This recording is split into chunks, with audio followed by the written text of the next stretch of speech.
Julian Genter. E te manga o te whare, tēnā koe. Kia koutou huri noa I te whare, tēnā koutou katoa. Nā mihi o te wiki o te reo Māori, kia tātou katoa. Ka tūo mō ngā kākariki ki te kōrero I te pānuitanga tuatoru o tēnei, te pere Social Security Extension of Young Persons Services and Remedial Matters Amendment Bill. Kia ora tātou. Kia ora. The Green Party is here in Parliament because we want a fair society and we want to look after our people and our planet.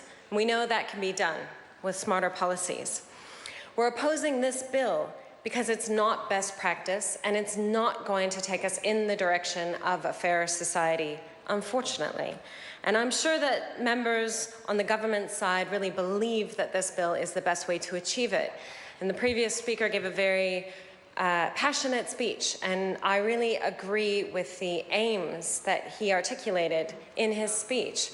But I think he's mistaken about the effectiveness of this particular bill. And it was telling that he said, rather than burying ourselves in reports and reading the evidence, we should just get out there and talk to some people anecdotally. And I think that sums up the problem with the National Party's approach to governing in general, is that they tend to take a blindly ideological approach, and particularly when it's about Social Security.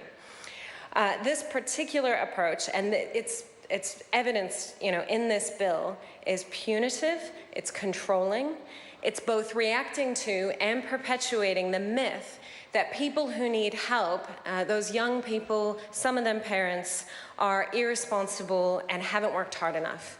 And that myth has really been abounding in New Zealand for several decades now. And the reality is that the neoliberal policies that were embraced in the 1980s and the 1990s in New Zealand have led to a stark increase in inequality. And that inequality means that the playing field just isn't level. And it's easier, I think, for those people who are doing well in Aotearoa, in New Zealand, to tell themselves that the people who aren't doing well because they deserve to be poor, or they deserve to, be punished for their lack of work ethic. And it's oversimplistic. I've seen the same thing in America. It's not arrogant, it's just how it is. And I'm sure that the minister is offended because it's true. In fact, she finds it offensive because it's so on point. It's very hard for people to confront the truth. But you would stand up in this house and accuse us on this side. Mr. Speaker, I'm sure that the minister and the other MPs on the National Party side of the House believe that they're doing the best for people, but I think, unfortunately, they're very wrong, and they do not want to listen to the evidence and accept that. So I'm going to quote Dr. Jess Barrington-Shaw, who's a researcher who specializes in this. She's a researcher at the Morgan Foundation. Order. And she says that between 40 to 60% of New Zealanders believe that parents who don't have enough are irresponsible people who have not worked hard enough. That's what the research shows, that there's a belief in New Zealand that those people are losers, and by implication, the parents of healthy, well-off children are hardworking winners.